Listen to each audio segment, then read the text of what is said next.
वंदे मातरम। नमस्कार, जय श्री राम। दुनिया एक खतरे के मुहाने पर खड़ी है। कुछ लोग इस समय बड़े आनंद की मुद्रा में आ गए, खास तौर से जो लेफ्टिस्ट है, वामपंथी है। उनको लग रहा है कि न्यूयॉर्क में हमारा मेयर बन गया। वे लोग जो हिंदू धर्म, ईसाई धर्म, बाकी तथाकथित जितने भी धर्म हैं, अगर उनकी बात करो तो उनको कट्टरपंथ लगता है, लेकिन इस्लाम की बात करो तो उनको धर्मनिरपेक्ष लगता है। ये ऐसे ही लोग वामपंथी कहलाते हैं। हमारे देश में भी ये बीजवारा बहुत सारा है, बहुत से बीज ऐसे हैं। ये रक्त बीज है जो दुनिया को नष्ट करके ही मानेंगे। मुस्लिम अपने धर्म को माने, ईसाई अपने धर्म को माने, हिंदू अपने धर्म को माने, अन्य धर्म वाले भी अपने धर्म को माने, किसी को कोई दिक्कत नहीं। लेकिन अन्य अपने धर्म को, अन्य धर्म को जो मानो तो मानो, न मानो तो न मानो, लेकिन इस्लाम के प्रति सरदयी रहो। यह है वामपंथ। अभी दुनिया में तहलका मचा हुआ है, आपको भी इसकी जानकारी होना जरूरी है। भारत में भी यह खतरा 1000 गुना ज्यादा है। ये जो यूरोपियन देश, अमेरिका, ब्रिटेन वगैरह वगैरह, ये जो पहले अपने यहाँ पर खिड़की दरवाजे खोल के रखते थे कि दो मुस्लिम देश भी आपस में लड़ रहे हैं, तो दोनों मुस्लिम देशों के जो रिफ्यूजीज हैं, जो वहाँ से पीड़ित पक्ष हैं, वो उनके देश में आते थे, यूरोप में आते थे। फ्रांस में आए, आपके डेनमार्क में आए, अमेरिका में आए, ब्रिटेन में आए, ये सब वहाँ पर आते हैं। दो मुस्लिम देश आपस में लड़ रहे हैं, लेकिन किसी तीसरे मुस्लिम देश में वो रिफ्यूजी नहीं जाएंगे। वो कहाँ जाएंगे? वो जाएंगे यूरोपियन देशों में। और इस बहाने वहाँ पर ये कहेंगे, भाई हमारा तो देश में ऐसा हो रहा है, हम क्या, आपके यहाँ हमको जगह दीजिए। और ये बड़े दिल करके और इन्होंने इनको जगह दी। परिणाम क्या हो रहा है? परिणाम हो रहा है कि फ्रांस जल रहा है, बेल्जियम जल रहा है, डेनमार्क जल रहा है, लंदन जल रहा है। लंदन से जितने भी धनाढ्य लोग हैं वे भाग भाग के जा रहे हैं। क्यों? क्योंकि लंदन में भी मेयर बन गया मुस्लिम, जो कभी पाकिस्तानी मूल का था। उसके पिताजी वहां पर ड्राइवर बन के गए थे, और चूंकि सस्ते ड्राइवर मिल रहे तो ब्रिटेन वालों ने, लंदन वालों ने ड्राइवरी में रखा। उनका लड़का ही हुआ सादिक शेख। सादिक शेख वहां पर पढ़ लिख करके लेबर पार्टी का उम्मीदवार बना और फिर सांसद बना, और अभी वो वापस इधर आकर के और लंदन का मेयर है। पिछले 3 बार से, 2016 से मेयर है, 9 साल से मेयर है। हालत यह है कि चारों ओर मस्जिदें टंग गई है। लोग बाग लंदन जाने से आनाकानी करने लगे हैं। आए दिन भारत के खिलाफ जो वहाँ षड्यंत्र होता है, उसमें इन्हीं लोगों के हाथ है। भारत के दूतावास के सामने, भारत के जो आयुक्त कार्यालय है उसके सामने आए दिन हरे रंग के झंडे लहराए जा रहे हैं।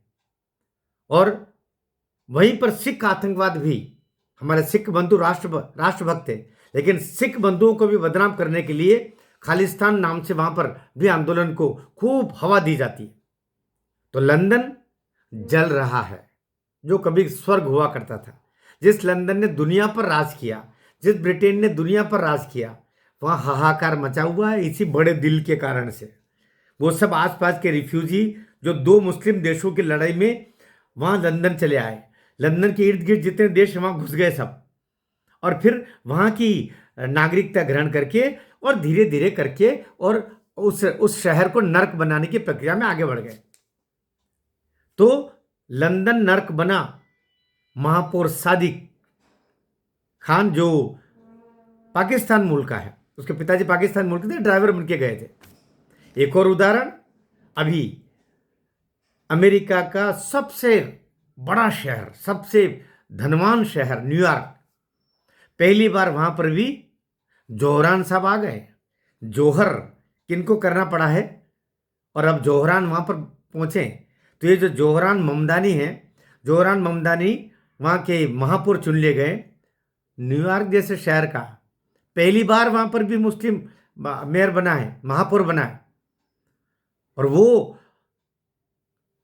अमेरिका का सबसे बड़ा शहर जहां पर आपकी वॉल स्ट्रीट दुनिया का जो सबसे बड़ा जो शेयर मार्केट का जो हम कह सकते हैं सामान्य भाषा में पूरी दुनिया की अर्थव्यवस्था दुनिया की विश्व की अर्थव्यवस्था का केंद्र है वित्तीय लेन देन का, वो वॉल स्ट्रीट वहां पर है। बताइए। फिर टाइम्स स्क्वायर जिसके इर्द गिर्द बड़े बड़े कार्यक्रम हुआ करते हैं दुनिया में चर्चित, वो वहां पर है। स्टैच्यू ऑफ यूनिटी न्यूयॉर्क में है। सबसे बड़ा मीडिया सेंटर भी वहीं पर है। दुनिया का मीडिया लगभग चलता वहीं से। सामान्यतया सबसे बड़ा मीडिया सेंटर वहीं पर है, क्योंकि वहीं पर न्यूयॉर्क टाइम्स, आपका Wall Street, NCB, CBS, Fox channel, ये सब वहीं पर है न्यूयॉर्क में। और उद्योग धंधे, एक उन्नत शहर है अमेरिका का सबसे उन्नत शहर है। और उसकी जीडीपी 2 पॉइंट ऊपर है। भारत की तो जीडीपी अभी 4 के लगभग पहुंची। पूरे भारत की जीडीपी, तो भारत की जीडीपी का आधा न्यूयॉर्क में है। भारत की कुल जीडीपी का आधा न्यूयॉर्क में ही है। और वहां का महापौर मेयर बन गया है जौहर ममदानी। वही तरीका अरविंद केजरीवाल वाला। फ्री बस सुविधा देंगे, सारी बसें आपके लिए फ्री चलेंगी। कितने दिन चलेगी? अब कितने दिन का तो सवाल ही मत करो। लोग बाग तो इधर घी खाया इधर गाल चिकने चाहिए उनको। कोई मतलब नहीं कि देश की अर्थव्यवस्था का क्या होगा। इस अमेरिका को बर्बाद करने के लिए पर्याप्त ऐसे ममदानी लोग। ट्रंप ने एड़ी चोटी का जोर लगा लिया, लेकिन कितने वोट मिले? 9% वोट मिले। कुल मिला के 9% वोट मिले वहां न्यूयॉर्क में। 9% ही, जबकि वहां मुस्लिम 9% ही है, 3% हिंदू है, बाकी ईसाई है। लेकिन सब ने, चूंकि फ्री बस 2-3 बड़े उसके वादे थे कि मैं मुफ्त सार्वजनिक बसों को फ्री कर दिया जाएगा सबके लिए। फिर एक और था मुफ्त चाइल्ड केयर। तो वहां ज्यादातर लोग पति पत्नी दोनों नौकरी करते हैं न्यूयॉर्क में, अमेरिका में सब जगह ही है, विशेषकर न्यूयॉर्क में। तो फ्री चाइल्ड केयर सर्विसेज हम प्रोवाइड करेंगे। इसको भी लोगों ने बहुत पसंद किया, कहा ठीक है, बच्चों को रखने के लिए अभी जो पैसे लग रहे हैं वो भी बचेंगे। फिर रेंट फ्रीज को लेकर के भी वो चला, अर्थात आपके जो किराया है 10 साल 5 साल के लिए स्थिर रहेगा, उसको बदलाव नहीं होगा बार बार। ठीक इसके सामने ये तो हो गया आपका डेमोक्रेट्स का, डेमोक्रेटिक उम्मीदवार था ये। इससे पहले भी डेमोक्रेटिक उम्मीदवार ही जीता था, ये बात भी अपनी जगह सही है। यद्यपि इस समय उसको टिकट नहीं मिला डेमोक्रेटिक पार्टी की तरफ से, और इस दफे को मिला क्योंकि पार्टी में एक व्यवस्था जो भी उनकी रही होगी। और धनी वर्ग पर अतिरिक्त टैक्स 2% अलग लगाएगा और इसको फिर इन पर खर्च करेगा। परिणाम क्या हो रहा है? परिणाम ये हो रहा है कि न्यूयॉर्क से कई धनी भाग जा रहे हैं, शहर छोड़ रहे हैं, और वो पास के जो देश है छोटे छोटे उनमें वो जा रहे हैं। धनियों से खाली हो रहा है। अब वहां भी मस्जिदें टंगेगी, बड़ी बड़ी मस्जिदें तनने वाली बहुत जल्दी। कई सरकारी अतिक्रमण वहां पर भी होगा। वहां पे आए दिन हरे झंडे लहराए जाएंगे। हालत बहुत खराब है। ये सब कुछ हो रहा है कुछ थोड़े से लालच में। मोदी इसीलिए ताकीद कर रहा सारे हिंदुओं को विशेष रूप से, लालच में मत आना, ये बर्बाद करने के लिए है देश। क्योंकि पुराने लोग बोल के गए ना, पेट काट करके भी अगर पैसा बचे तो बचाना चाहिए। सरकार भी वही कर रही है। ये नरेंद्र मोदी जैसा तपस्वी बार बार नहीं मिलना। यदि योगी पीछे आ रहे हैं, वो तो 2 लंगोट और 2 कुर्ते में ही अपना पूरा साल निकालने वाले हैं। वो कपड़े फेड हो जाते बेचारे का उसका, लेकिन वही पहनते रहते हैं। वही दो उनके पास लुंगियां हैं और 2 कुर्ते हैं। तो ऐसे तपस्वियों के दम पर है। इसलिए राहुल गांधी लाख करे कि मैं जनरेशन जेड को जागृत कर रहा हूं। जनरेशन जेड जागृत होकर के सबसे पहले तुमको ही पीटेगी, क्योंकि ये जो नेपोटिज्म है ना, ये जो राजाओं महाराजों के बच्चे, बड़े बड़े नेताओं के खानदानी राजनीति करने वाले के बेटे हैं ना, वो जो नई जनरेशन है उन्हीं के पीछे लठ लेके दौड़ेगी। यही किया था उन्होंने वहां पर। बल्कि सबसे पहले उन्होंने वहां के कोर्ट को जलाया था। और अपने देश का भी महान सुप्रीम कोर्ट कैसे निर्णय कर रहा है ये सबको पता है। श्रीलंका में आंदोलन हुआ, कोर्ट जलाया पहले, फिर संसद जलाई, फिर वहां के नेताओं के घर जलाए। बांग्लादेश में सबसे पहले कोर्ट, फिर वहां की संसद, और फिर उसके बाद में उसके पास में सभी के नेताओं के नंबर लगे। नेपाल में भी यही हुआ, पहले सबसे पहले कोर्ट जलाया, वहां का सबसे बड़ी कोर्ट को जलाया, फिर संसद को जलाया, फिर नेताओं को। यहां पर भी भगवान, यहां तो होने का प्रश्न ही नहीं होता। लेकिन राहुल गांधी और अखिलेश यादव जिस तरीके से उचकते हैं ना, तो ये जनता, तुम्ही लोगों के पीछे सबसे पहले वो युवक दौड़ेगी, क्योंकि उनके हकों को आप ही लोग मार रहे हो। एक खानदान में पैदा होकर के और शासन करना अपना अधिकार समझ लिया। तो अभी ये जो लेबर पार्टी का सादिक खान लंदन में महापौर बन के वहां का, क्योंकि वो अपनी स्वतंत्र इकाई है एक तरीके से, और पूरे लंदन को नर्क बनाने की तरफ बढ़ा दिया है। ठीक, डेमोक्रेटिक जो वामपंथी विचारधारा पर है, डेमोक्रेटिक्स, सामने रिपब्लिकन जो है, जो ट्रंप की पार्टी के हैं, ट्रंप की पार्टी का उम्मीदवार। अब बताइए, वहां पर अभी इस चुनाव की थोड़ी समीक्षा भी कर ले हम, सामने 50.3%, यानी 49.7% जोहरान ममदानी के पक्ष में नहीं थे न्यूयॉर्क में। अगर कैलकुलेशन करें तो लगभग 20 लाख की आबादी न्यूयॉर्क की है, और उसमें से आपको 10 लाख समथिंग ही वोट मिले जोहरान ममदानी को, और 9 लाख और कुछ वोट बाकी बटे सब में। उसमें जो वहां का पूर्व गवर्नर था, जिसको मैं तो कहता हूं कि अगर मोदी जी और योगी जी और अमित शाह ने ये सब लोग होते तो उसको कब का टिकट दे देते अपने साथ मिला करके, और उसको रिपब्लिकन से खड़ा करते, क्योंकि वो 41.6% वोट लेके आ गया निर्दलीय होकर के, क्योंकि वो 2 बार का वहां का गवर्नर भी रहा था। तो 41.6% वोट ले, और रिपब्लिकन तो कितने ले गया? 7%। इससे तो पहले तो रिपब्लिकन था 2021 में, वो 9% लेके आया था, उससे भी कम हो गया। जबकि लेकिन इनके भी वादे क्या थे?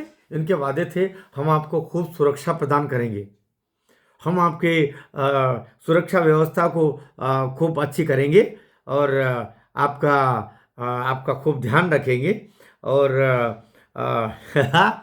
ऐसे वादों से कोई वो वोट मिलते हैं? वोट लेने का तरीका ये तो अच्छा है कि अभी वो डेमोक्रेट जोहरान ममदानी ये नहीं कहा कि हम 5 किलो अनाज भी देंगे, क्योंकि फिर मोदी तो इसलिए मैं कहता हूं कि डेमोक्रेट्स हो या आपके रिपब्लिकन, ये सब शिक्षा किससे ले रहे हैं? ये अरविंद केजरीवाल और मोदी से ले रहे हैं। और मोदी मान के चलो 4 आंखों वाला है, 2 आंखें तो देश में लगा के रखता है, 2 आंखें दुनिया पर लगा के रखता है कि दुनिया में क्या कुछ हो रहा है और मेरे देश को सुरक्षित मुझे कैसे रखना है। तो इसलिए 2 दुनिया के सुंदर देश नर्क बनने की ओर अग्रसर है। और आप जानते हैं, ये जोहरान ममदानी ने चुनाव के दौरान क्या बोला था? बोले, अगर मैं जीत गया तो मैं नरेंद्र मोदी और इजराइल के प्रधानमंत्री नेतन्याहू को न्यूयॉर्क आने नहीं दूंगा, और अगर आ गए तो उनको गिरफ्तार कर लूंगा। तो मूर्ख को, क्योंकि जनता को मूर्ख यहाँ भी ऐसे नेता लोग मूर्ख बनाते ना, क्योंकि किसी राष्ट्र के राष्ट्राध्यक्ष को आप उनको एक विशेष इम्यून मिला रहता है, वैसे सुरक्षा मिली रहती है दुनिया में, उनको कोई गिरफ्तार नहीं कर सकते। लेकिन उसने ये भी बोला खाली माहौल बनाने के लिए कि अगर यहाँ आएंगे तो मैं इनको गिरफ्तार कर लूंगा। यहां तक कि उसने 2002 के गुजरात दंगों का उल्लेख किया, मुसलमानों के साथ ज्यादती हुई। इसके अलावा उसने अभी जब वो जीता तो उसे जवाहरलाल नेहरू का एक उदाहरण का क्या कि सब धर्मों का सम्मान करेंगे, हम ये करेंगे वो करेंगे। लेकिन ये भी तभी तक, अभी तो 9% मुस्लिम है न्यूयॉर्क में, जिस दिन 20% हो जाएंगे तो हम कैसे उनसे निपट रहे हैं वो सीखने के लिए नरेंद्र मोदी के पास आना पड़ेगा। तो भारत के लोगों, जाग जाओ। आखिरी की एक ही लाइन, ये जो तथाकथित धर्मनिरपेक्षतावादी है ना, ये देश को केवल बर्बाद करेंगे। और वो लोग हरियल हरियल झंडे लेके चलने वाले, वे लोग जो एक आह्वान पर क्या वो कहाँ सिर कलम और क्या बोलते हैं ना, वो गला काटना क्या कुछ उनके नारे तथाकथित है ना, वो केवल इन्हीं लोगों को सबसे पहले मारेंगे। भारत में भी जब भी दंगे हुए हैं, उस हिंदू को सबसे पहले उन लोगों ने मारा जो उनको सुरक्षा देता था। तो वोट के लालच में ये जो अभी घूम रहे हैं ना, पहले यही मारे जाएंगे।